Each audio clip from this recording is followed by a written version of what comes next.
bonjour à tous et à toutes. C'est pas un cadeau de me faire passer après de brillants orateurs. Je vais essayer d'être à la hauteur, mais je ne promets rien. La question qui m'a été posée, c'est faut-il finalement réformer l'entreprise et avoir une espèce de gouvernance partagée entre les apporteurs de capitaux et les apporteurs de travail pour ne serait-ce que diminuer la conflictualité sociale et augmenter l'efficacité de l'entreprise. Alors je vous propose, si vous me permettez, une intervention que j'ai essayé de structurer en 4 parties inégales. La première que j'ai intitulée, d'abord le sujet de mon intervention, c'est un peu un petit clin d'œil à Adam Smith, à savoir de la richesse des nations à la richesse des organisations. Voilà, on a changé de paradigme, on n'est plus dans les États mais dans les entreprises. Et donc je vous propose une intervention en 4 parties. La première que j'ai intitulée « L'entreprise, sujet de droit, objet de convoitise » est un peu l'introduction pour finalement nous interroger d'abord, ou peut-être de poser le problème sur mais qui sont les propriétaires de l'entreprise? Parce qu'on parle de l'entreprise, mais il y a quoi derrière? Et la deuxième question, c'est quelle finalité poursuivent-ils? Pour ensuite aborder l'objet principal du sujet qui était faut-il partager le pouvoir pour diminuer la conflictualité sociale au sein de l'entreprise et améliorer ainsi son efficacité économique. Donc j'explorerai la réalité aujourd'hui de la conflictualité sociale en France et les conséquences des entreprises en France et les conséquences sur l'efficacité économique. Et troisième partie, j'essaierai de répondre à la question première qui est c'est qui y a derrière ces entreprises, c'est-à-dire qu'est-ce que l'entreprise finalement sinon une machine à cash. Donc là-dessus j'apporterai des éléments factuels. Donc de mettre en lumière les véritables détenteurs du pouvoir économique de l'entreprise, de souligner le mécanisme qui tend à concentrer toujours plus de pouvoir aux mains d'une poignée d'organisations et de montrer en quoi les recommandations qui visent à inciter les entreprises à plus de responsabilité sociale n'est que leurre et poudre aux yeux. Pour conclure ensuite sur quelles seraient les démarches que nous pourrions mettre en œuvre, ne serait-ce que pour reconsidérer notre perception sur l'efficacité économique des entreprises et sortir, ce que disait Valérie, de l'impasse civilisationnelle dans laquelle nous sommes. Donc, première interrogation, c'est faut-il réformer l'entreprise? Alors, c'est une injonction récurrente. La première fois que j'ai entendu parler de la nécessité de réformer l'entreprise, c'est au début de ma carrière professionnelle et il y a bien longtemps. C'était lors de la remise du rapport Sudreau à Valéry Giscard d'Estaing en 1975, qui était composé de 3 chefs d'entreprise, 3 syndicalistes et 4 personnalités de la société civile. Il faut savoir qu'à l'époque, la grève générale de 68 qui occasionna quelques 150 millions de journées non travaillées était encore fortement ancrée dans l'esprit des dirigeants d'alors. On était en 75, 68. Il fallait à tout prix apaiser la conflictualité entre le monde patronal et le monde ouvrier. Alors cette commission, qui écarta d'emblée la cogestion à l'allemande, chercha malgré tout à favoriser la participation des travailleurs à la vie de l'entreprise et tenta de dépasser cette vision prégnante de la société capitaliste. Elle a proposé un certain nombre de solutions comme la création d'entreprises sans but lucratif, la société des travailleurs associés, les sociétés de gestion participative, la revalorisation de l'actionnaire minoritaire et l'instauration d'un bilan social dans les entreprises. Elle ne put toutefois se départir de la vision dominante confinant l'entreprise à un rôle d'instrument économique au service du marché, instrument dont il importait naturellement de renforcer la sécurité juridique. Nous savons tous que l'entreprise naît de la volonté des associés et qu'une fois instaurée, elle acquiert sa pleine autonomie caractérisée par sa personnalité morale, un objet propre et un intérêt social distinct. Cependant, ce cadre juridique formel ne répond toujours pas à la question des acteurs économiques, à qui appartient concrètement l'entreprise, c'est-à-dire qui en détient réellement le pouvoir, c'est-à-dire celui d'édicter des règles et de les faire appliquer. Est-ce que c'est les actionnaires ou les investisseurs financiers, les créanciers, les salariés ou les dirigeants, voire les hommes ou les femmes politiques? Chacun y voit son entreprise sans que personne n'en soit fondamentalement le propriétaire. Ce cadre juridique induit également une interrogation complémentaire tout à fait importante. Quelle finalité l'entreprise poursuit-elle? Là également, cette affirmation n'interdit pas à chaque partie prenante d'avoir sa propre perception de la richesse ainsi créée, des salaires dignes pour les travailleurs, des dividendes confortables pour les actionnaires, des stock options encourageantes pour les dirigeants, des emplois créés ou maintenus pour le pouvoir politique. Vous voyez que c'est deux interrogations qui finalement paraissent simples, mais qui vont susciter autant d'opinions que de personnes concernées. Pour l'heure, quelle que soit la manière de l'aborder, l'entreprise a toujours fait l'objet d'un rapport de force entre deux entités revendiquant comme les principaux acteurs de la richesse créée par son activité, en se percevant comme ses bénéficiaires légitimes, pour ne pas dire exclusifs. Je veux parler de la dualité qui existe entre les apporteurs de capitaux et les apporteurs de travail. Faut-il partager le pouvoir économique pour favoriser une meilleure efficacité économique et sociale de l'entreprise? Alors, près de 50 ans plus tard, on pourrait espérer dépasser la prégnance de la société capitaliste en favorisant le partage du pouvoir entre ces deux opposants pour diminuer cette conflictualité. Pour cela, il nous faut répondre à deux questions au préalable. La première question, c'est est-ce que le volume actuel de la conflictualité sociale dans les entreprises françaises est-il vraiment un frein majeur à leur efficacité économique? Ça, vous ne pouvez pas répondre à la question générale si vous ne répondez pas à celle-là. Et la deuxième question, c'est le principe de la codécision, gouvernance partagée. Est-il réellement une réponse pertinente pour diminuer cette conflictualité et améliorer ainsi l'efficacité économique des entreprises?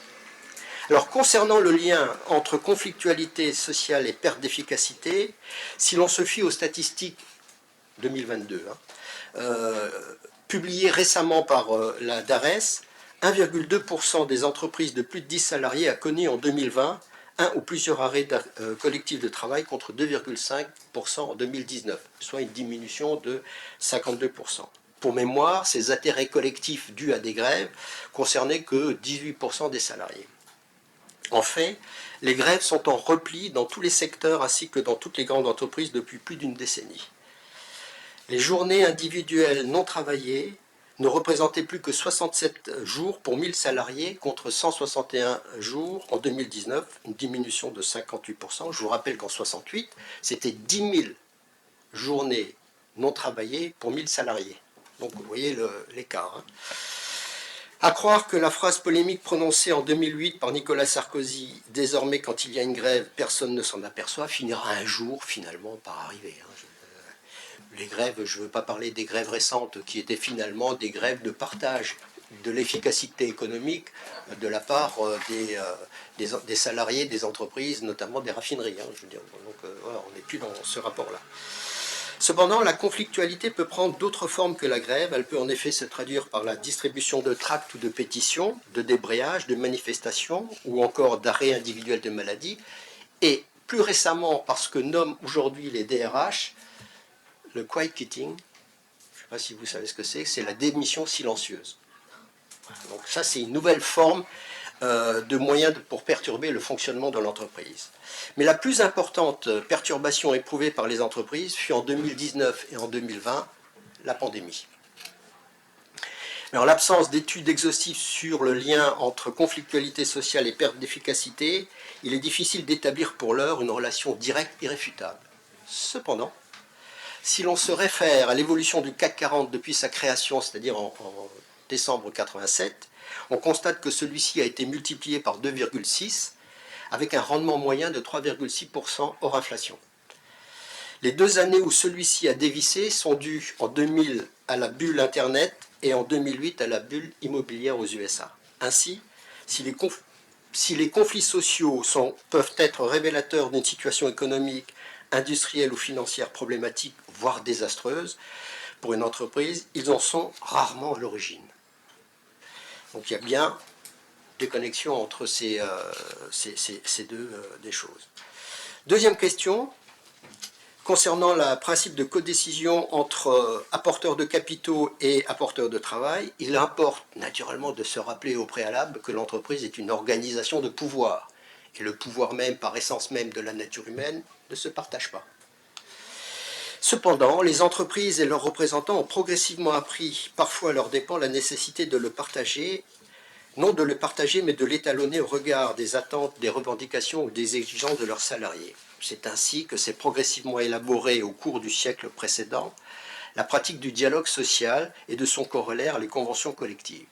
Pour faire vraiment court, je vais ici opposer deux conceptions allemandes et françaises de la concertation au sein des entreprises et par conséquent de leur manière différente d'aborder la codécision. Car il est évident que le fait même de signer un accord ou une convention collective revient à partager la décision sur l'objet de la négociation.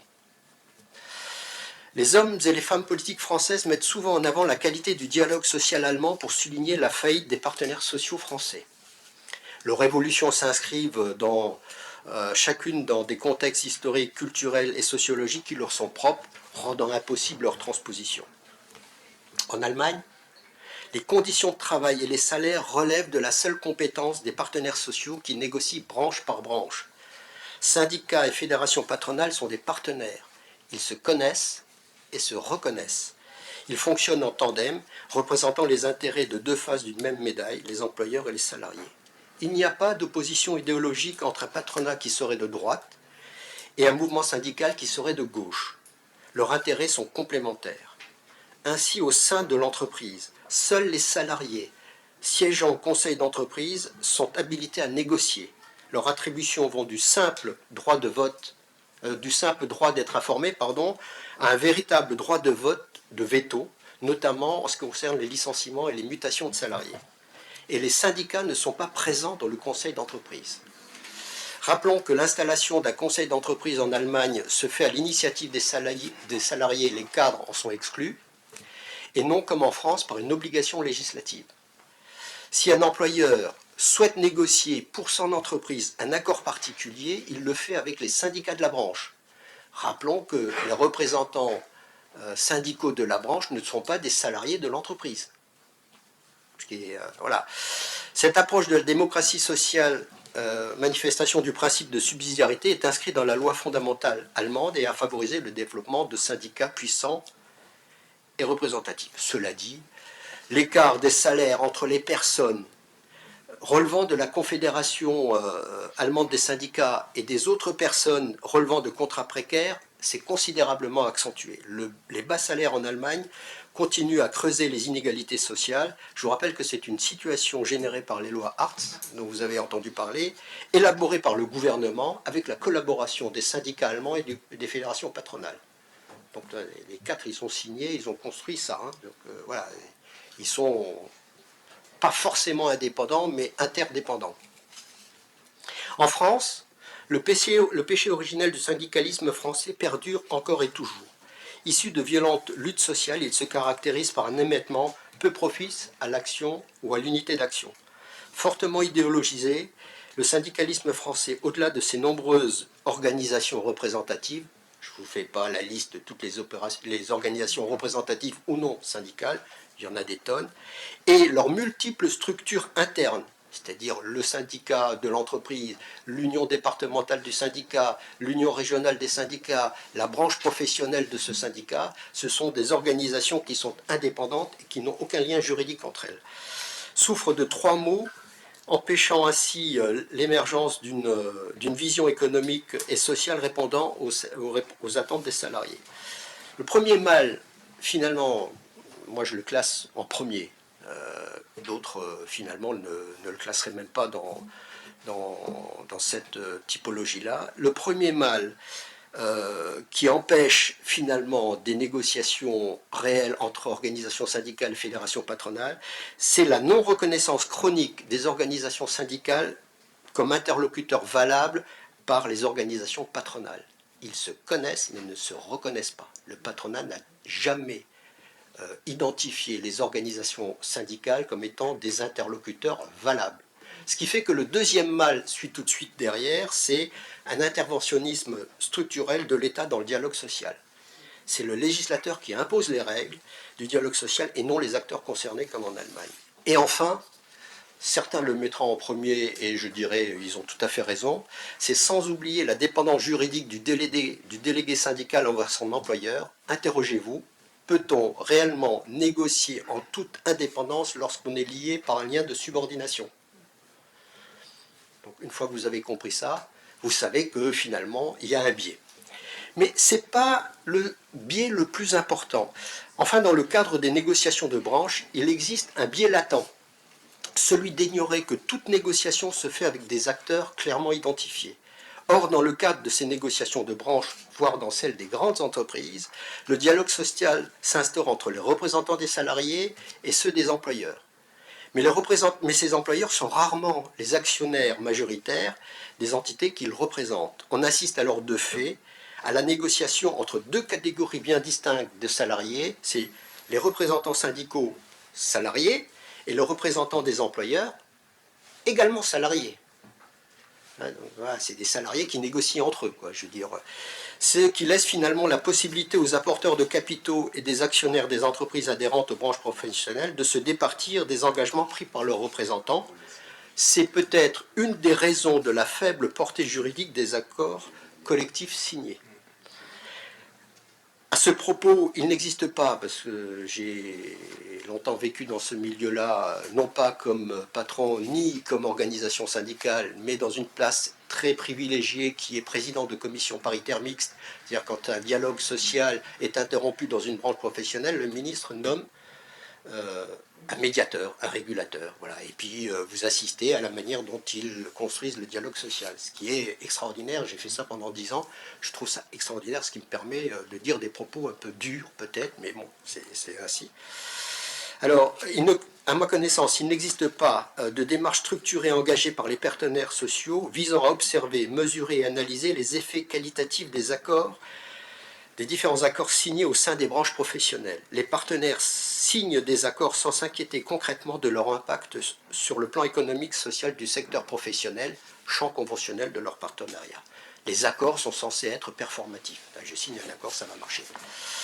Il existe bien d'autres biais dans la négociation collective en France qui rendent impossible l'instauration d'une véritable concertation pouvant aboutir à un partage de pouvoir dans les entreprises.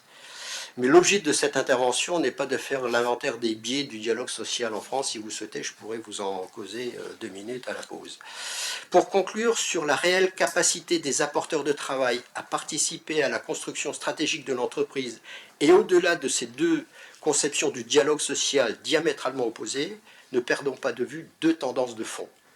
La première, c'est depuis plusieurs années, l'OIT constate le lent déclin du syndicalisme dans le monde. C'est l'effet collatéral de la globalisation qui est dû à la valorisation de l'individu au détriment du collectif, qui, là, est un effet de la vision idéologique du libéralisme. There is no society, only individuals. Il n'y a pas de société, il n'y a que des individus, rappelez-vous de Thatcher. Et la deuxième tendance de fond, et là, il faut bien, où se situe un peu l'arnaque, c'est ni les entreprises, ni les branches professionnelles auxquelles elles adhèrent ne sont maîtres de la détermination des éléments constitutifs de leur marge. C'est ce qu'on appelle l'effet de l'imbrication toujours plus étroite des grandes entreprises dans les transactions marchandes globales. En effet, dans le cadre de la globalisation des chaînes de production, la notion de filière se substitue à la notion de branche. À titre d'exemple, si l'on prend la filière automobile, c'est le donneur d'ordre qui va imposer directement et par effet de cascade à tous les acteurs contributifs de cette filière-là, les coûts de fabrication indépendamment du résultat de la négociation collective portant généralement sur les salaires, produites dans les différentes branches, métallurgie, plasturgie ou autres, ou textile, des entreprises impliquées dans cette filière. Donc vous voyez que voilà, vous avez beau négocier à côté, de toute façon on s'en fout, c'est la supply chain mondiale qui va déterminer finalement le prix dans lequel vous allez fabriquer votre truc. Donc vous voyez que vous pouvez négocier et s'asseoir dessus. Alors, j'en arrive à ma troisième partie et je vais essayer, parce que là, finalement, au stade de mon propos, on n'est pas plus avancé. On ne sait toujours pas, finalement, quel est le véritable propriétaire de l'entreprise, celui qui va se cacher derrière les paravents technico-juridiques et décider de son utilité réelle. Voilà pourquoi j'ai intitulé ce troisième partie « Qu'est-ce que l'entreprise sinon une machine à cash pour une poignée d'organisations ?» Il ne s'agit pas de parler de votre artisan ou de votre commerçant qui officie au coin de la rue, ni de la TPE ou de la PME qui officie au coin de la zone artisanale de la commune. Non, il s'agit ici des grandes entreprises, celles que l'on nomme les firmes multi- ou transnationales, les FMN. Il faut savoir qu'en 2011, une étude en 2011, à partir d'une base de données répertoriant plus de 37 millions d'entreprises et d'investisseurs dans le monde, une équipe de chercheurs suisses a pu identifier 43 060 sociétés transnationales reliées entre elles par leur valeur mobilière. Ces chercheurs ont ensuite tenté de comprendre la structure du pouvoir économique qui les animait, c'est-à-dire quelle était réellement leur intrication de leur valeur mobilière, liée aussi à leurs résultats d'exploitation, enfin au compte d'exploitation, c'est-à-dire qui commerçait avec qui, quoi. Ce faisant, ils ont isolé un noyau de 1318 entreprises qui, par le biais de leurs actions, détenaient collectivement la majorité des grandes entreprises mondiales de premier ordre, représentant plus de 60% des revenus mondiaux. Voilà. Donc voilà, 1318 entreprises qui, finalement, maîtrisent à peu près 60% des revenus mondiaux. Mais ils ne se sont pas arrêtés là, les Suisses. Ils sont allés plus loin, ils ont essayé de démêler cet écheveau de propriété.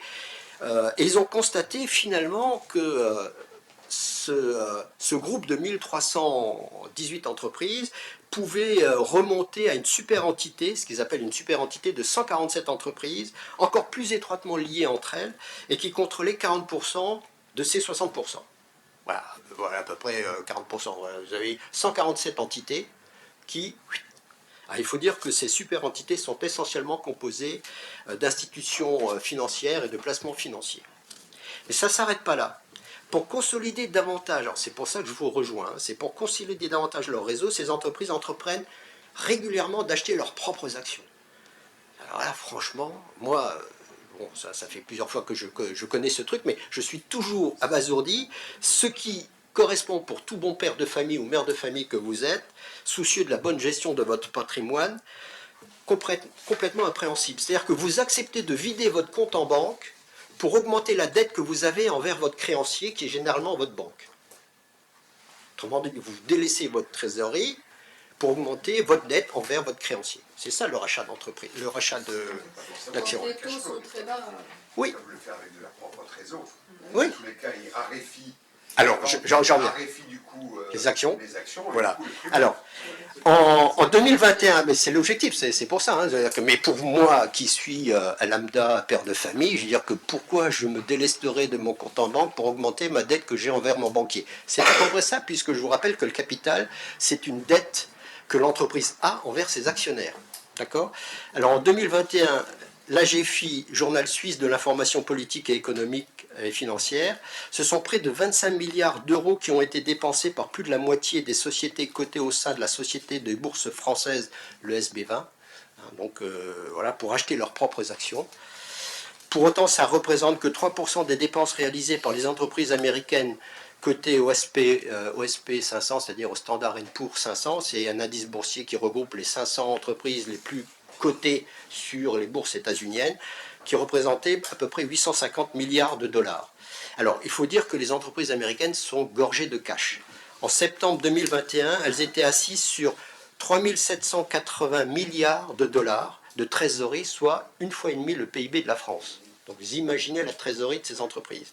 Et pour plus de clarté, rappelons que Vanguard, BlackRock et State Street, sociétés américaines d'investissement et de placement financier, possèdent à elles trois 90% de ces 500 entreprises. Vous voyez que ça se resserre. Ce petit rappel de qui possède qui permet de comprendre les raisons qui poussent les grands groupes internationaux à racheter leurs propres actions.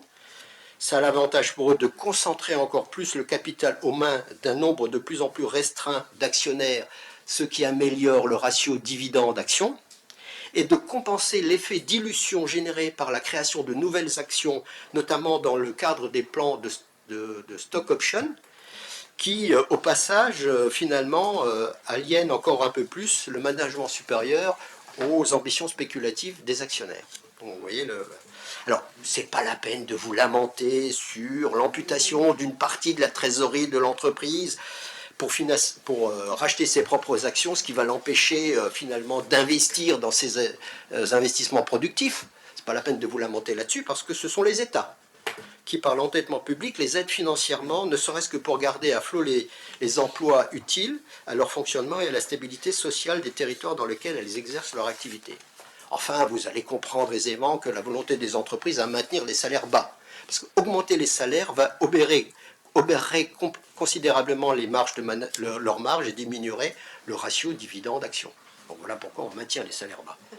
Donc pour répondre à la question à qui appartient l'entreprise et quelle finalité poursuit-elle, je vais vous avancer mon hypothèse. Le pouvoir économique de l'entreprise n'est détenu ni par les actionnaires apparents, ni par les salariés, ni par les dirigeants, ni par les politiques, mais par la place qu'elles occupent dans le réseau actionnarial des FMN, des multinationales, d'une part, et d'autre part par la place qu'on va lui attribuer dans la supply chain globalisée. Va-t-elle être un donneur d'ordre, un fournisseur de rang 1, un fournisseur de rang 2 ou plus? Donc voilà l'entreprise où le pouvoir économique appartient finalement à ces deux places-là. Alors, vu sur cet angle, le but ultime de l'entreprise est bien d'assurer à une poignée d'organisations dont les rênes sont détenues par un groupuscule d'individus de confortables dividendes. Mais, et là, c'est le cœur du sujet, cette efficacité économique, parce que j'ai déterminé la notion de capital à qui appartient, mais c'est quoi l'efficacité économique? Alors, cette création de valeur est en réalité un leurre. Elle s'étalonne sans la prise en compte des effets négatifs sur l'environnement et la population des territoires dans lesquels l'entreprise exerce son activité. Elle se fait par le pillage irraisonné des ressources de la planète, une véritable prédation se traduisant par une accélération des déséquilibres climatiques, l'apparition de virus endémiques, l'accroissement des migrations humaines et la disparition d'espèces végétales, qu'elles soient animales, vivantes, qu'elles soient animales ou végétales. Sans oublier naturellement que cette prédation reste la principale cause de conflits et de guerres dans les différentes parties du globe. Alors, pour faire face à ces effets engendrés par ces nuisances appelées pudiquement par les économistes des externalités négatives, ils sont pudiques, les économistes, dues à l'activité générée par ces grandes entreprises, plusieurs pays victimes de ces prédations ont sollicité l'ONU. C'est vous qui parlez, c'est toi qui parlais de l'ONU? Non, je ne sais plus, c'est toi, voilà, excuse. Alors, on demandait à l'ONU de mettre fin à ces exactions. Alors, l'idée géniale du secrétaire de l'époque, je ne sais plus qui c'était en 99, a mis en place ce qu'on appelle un pacte mondial de l'ONU qui vise à adopter une attitude socialement responsable, pour inciter les entreprises du monde entier à adopter une attitude socialement responsable en s'engageant à intégrer les pouvoirs de plusieurs... j'ai perdu mon fil là. À intégrer et à promouvoir plusieurs principes relatifs aux droits de l'homme, aux normes internationales du travail, à l'environnement et à la lutte contre la corruption. Le secrétaire de l'époque, en 1999, eut l'idée de ce pacte mondial. À ce jour, 160 pays sont signataires de ce pacte et près de 10 000 entreprises et organisations y ont adhéré. Il faut le souligner que ce pacte n'est pas une norme, ni une certification, mais un cadre d'engagement que l'entreprise promet de respecter. Les effets directement liés aux 10 principes définis par ce pacte restent cependant plus que confidentiels, d'une part parce que cette initiative est peu connue, voire ignorée, et d'autre part parce que l'analyse des quelques expériences faites par ces entreprises adhérentes montre que les actions sur lesquelles elles se sont engagées restent limitées et surtout n'entravaient pas de manière drastique l'expansion de leurs profits. Donc, voilà. Mais on ne s'arrête pas là. La France, mesdames et messieurs, inquiète des dérives prédatrices de ces entreprises, entend comme à son habitude légiférer pour obliger celles-ci à prendre en compte les enjeux sociaux et environnementaux de leur activité et définir la raison d'être de l'entreprise, au-delà du seul intérêt de ses actionnaires. Pour ce faire, pas moins de 4 ministres pour confier à 2 parangons du monde de l'entreprise le soin d'étudier les différentes actions pouvant être mises en œuvre pour répondre à cette ambition, la raison d'être de l'entreprise. En mars 2018, Jean-Dominique Sénard, président du groupe Michelin, et Nicole Notat, ancienne numéro 1 de la CFDT et PDG de Vigéo, remettent alors un rapport collectif intitulé « L'entreprise, objet d'intérêt collectif ». Et ils le remettent, ils remettent à 4 ministres, Bruno Le Maire de l'économie, Nicolas Hulot de l'écologie, Pénicaud du travail et Belloubet de la justice. Le rapport formule 14 recommandations en ce sens. Mais j'en ne citerai que la première. Rien qu'à la première, le ton est donné. Rien de juridiquement contraignant ni de révolutionnairement antilibéral ne vient perturber la quiétude des actionnaires. Recommandation numéro 1, la société doit être gérée dans son intérêt propre, en considérant les enjeux sociaux et environnementaux de son activité. Autrement dit, l'entreprise reste la propriété des actionnaires, leur intérêt privé prime sur l'intérêt collectif. Le reste du rapport, c'est qu'un vibrant et mouvant appel à la bonne volonté des entreprises. La Ligue des droits de l'homme, quelques jours après, interpelle les 4 ministres en leur rappelant que pour réconcilier l'entreprise avec la société, il convient d'actualiser les articles 1832 et 1833 du Code civil ainsi que l'article 225-35 du Code du commerce et proposer à cet égard plusieurs modifications. Le gouvernement n'en tient pas réellement compte.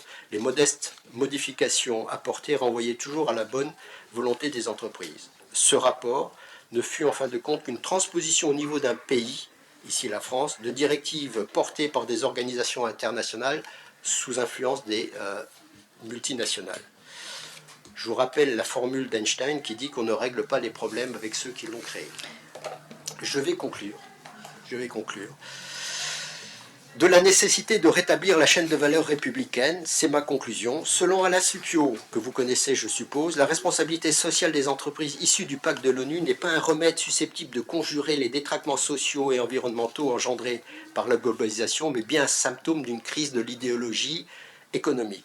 Ce pacte mondial a quand même finalement mis en évidence 3 effets pervers. Le premier effet, c'est plutôt que de se soumettre à un cadre législatif contraignant des pays dans lesquels elles sont implantées, les entreprises promettent de respecter les recommandations émanant d'organisations intergouvernementales. Ainsi s'installe progressivement une nouvelle norme juridique dans la hiérarchie des normes, dont le niveau supérieur serait la soft law. Voilà, c'est l'engagement volontaire plutôt que l'obéissance à la loi. Le rôle, on l'appelait tout à l'heure, le rôle grandissant des firmes multinationales et transnationales comme un acteur principal des relations internationales. Elon Musk qui fait des propositions de négociations entre la Russie et l'Ukraine. Voilà, je me pose comme acteur principal. Et le retrait progressif des États confirmant la domination des enjeux économiques sur les considérations politiques. Jusque dans les années 70, l'idée communiquement acceptée par les États soulignait la primauté de la souveraineté politique sur la souveraineté juridique, celle-ci encadrant conséquemment la souveraineté économique. Souveraineté politique, souveraineté juridique, souveraineté économique. Mais dès le début des années 80, sous l'influence de l'école de Chicago, nombre de gouvernements se sont fait des chantres du libéralisme, c'est-à-dire de l'économie de marché, renvoyant les États à leur rôle de garant de liberté et des droits individuels de leurs gouvernés. L'école de Chicago supplantant la théorie keynésienne, l'économie devint le socle de toute philosophie politique et la globalisation le mécanisme technique qui matérialisa cette idéologie. Cette chaîne de valeur se traduit aujourd'hui par la primauté économique qui impose la subordination juridique pour mieux encadrer la soumission politique. Voilà l'inversion des valeurs dans lesquelles nous vivons. Laisser les ambitions économiques prendre l'ascendant sur les enjeux politiques induit inexorablement la prééminence des droits individuels sur les droits collectifs, renforçant ainsi les communautés au détriment des nations, conduit à l'emprise du droit anglo-saxon sur le droit continental, et pour finir, valide la supériorité de l'engagement volontaire sur l'obéissance à la loi. L'échec de la démarche française pour redéfinir la finalité de l'entreprise montre combien il est nécessaire pour retrouver notre souveraineté juridique de recouvrer d'abord notre souveraineté politique. Une des premières démarches pour cela serait d'arrêter de démanteler notre souveraineté nationale au profit d'entités non élues dont les valeurs sont aux antipodes de celles de la République et de reconsidérer à l'aune de ces valeurs tous les traités signés par l'État avec toutes ces organisations intergouvernementales porteuses de l'ambition néolibérale. Car c'est là où c'est subtil, car sans le dire expressément, mais en les réalisant systématiquement, le fondement même de cette ambition économique néolibérale est d'assujettir la démocratie ainsi que toute autre forme d'organisation politique aux règles du marché. Je disais que cette démarche relève du fait politique. Pour être engagée, il est nécessaire. Elle nécessite une mobilisation citoyenne qui dépasse ce colloque. Pour autant, 3 séries d'actions pourraient être mises en œuvre. La première, c'est de redéfinir la notion d'efficacité économique. Je vois que vous êtes impatients, je n'irai pas là-dessus, mais vous pourrez m'interroger une solution. On ne peut pas finalement faire en sorte que les entreprises captent tous les bénéfices et puis les salariés, les populations en subissent les conséquences. Je pourrais vous déterminer ça. La première action engagée, c'est-à-dire redéfinir la notion d'efficacité économique en invoquant les profits engrangés par les entreprises et d'y intégrer les externalités négatives, permettrait de lier les dividendes aux externalités négatives afin de rappeler aux acteurs économiques que la liberté d'entreprendre ne signifie pas les profits et fuir les responsabilités. Et enfin, alors là je tends le dos, mesdames et messieurs, et enfin la troisième, indépendante des précédentes, serait de faire le constat de la faillite des organisations syndicales et de leur incapacité à se poser comme contre-pouvoir efficace et répondre ainsi aux attentes des salariés. Il faut bien le reconnaître, les organisations syndicales et leurs responsables font partie de ce système néolibéral, même si en apparence elles entendent le combattre. Un système néolibéral qui refuse de les voir participer au gouvernement de l'entreprise et limite considérablement leur implication et leur influence dans la gouvernance de celle-ci. Voilà.